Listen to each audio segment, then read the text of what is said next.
Use code AFTV20 for 20% off your order with Fireaway Pizza.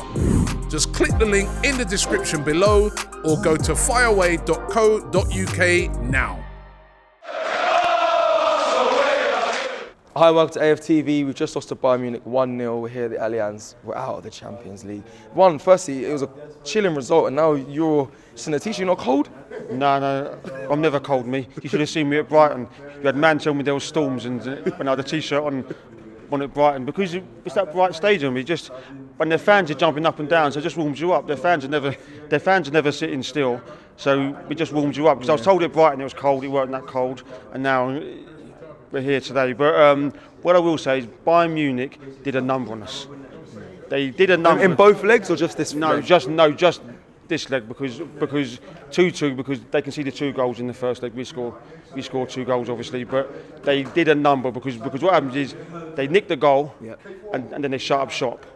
They absolutely closed up shop. It was a textbook performance, but it's a textbook performance for them. They just shut up shop, and then we're bringing on Eddie Nketiah. It's making me more depressed when I'm seeing him come on. We want to try and compete, but what I will say is I can see why Ben White today was maybe his third or fourth choice at right back, because third or fourth choice. No, his third and fourth choice for England at right back. Yeah, but he doesn't want to play for England. No, but if Southgate came to Man and said your first choice, you're playing World Cup, he's going. No qualms. But today he didn't block the cross. What they were doing is they were blocking Martinelli and they were blocking the cross. He stood off him, and not one person had to go at him. There's a bloke on my back here. There's a bloke. You might know people, but if you make a mistake like that, he's down your throat. Yeah. So why Martin Odegaard's a great player?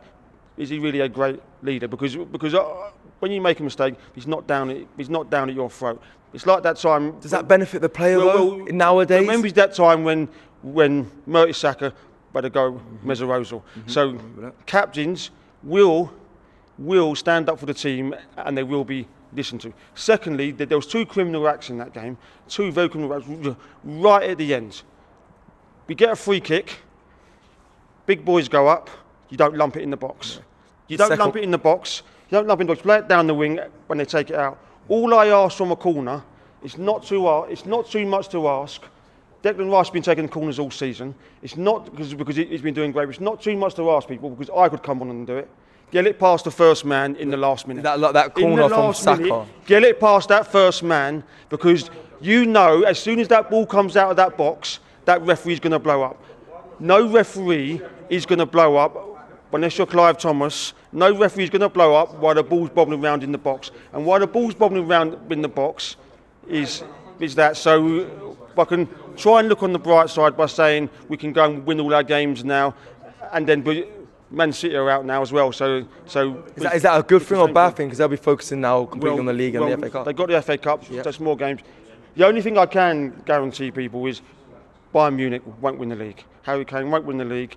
But they had Eric Dyer at the back, and what did we do? I'll finish up by saying today, this is the starting lineup. This is pretty much the starting lineup I would have chosen. I would have probably brought Partey in for Jorginho, but I'm not sure that would have made much of a difference. I'm not sure that would have made much difference. But if you have Jesus up front instead of Kai Havertz, I'm not going to start singing because I'm worse than Belgium at singing. But that song we have, it is a waste. It's a waste of money, because up there today, he was up against a player that can't get into Spurs' defence, and he did nothing up front. So, and today, people turn around and say to me, well, we're the top goal scorers rather than we've got a striker. We need a proper striker up there like Ivan Toney to rough people up, because it really says something. When you need a goal, you're bringing your only other striker on, Eddie Nketiah, at 5 minutes to go. So what I will say is I'm going to evaluate Mikel Arteta's position, because if he goes on a collapse now and loses 2 or 3 games... What are you saying? You want a new manager if that happens? I'm saying if we lose 2 or 3 games now towards the end of the season and have a collapse, serious talks have got to be asked about the manager. But if we win our next 6 games and lose a point by league, I can't really say. So for you to say, I don't want a new manager, I don't want Mikel Arteta out, we have to win the next 6 games. We have to win the next 6 games. if we don't win next game and we go on a collapse, it's going to be very. I will say, because the situation is, I think what Mikel Arteta in the first place. Jurgen Klopp's available at the end of the season. Well, no, I bet not. Jurgen Klopp's available at the end of the season. Even Tuchel's available at the end of the season. There'll be a whole host of managers. But the thing is, I'm looking on it. He's had 5 years, one FA Cup. They've backed him in the transfer now. It's all his players. He's brought his goalkeeper in. He's had 4 or 5 goalkeepers. He's mixing and matching. And if we have a collapse, the T-shirts might have to come back out with Mikel Arteta out.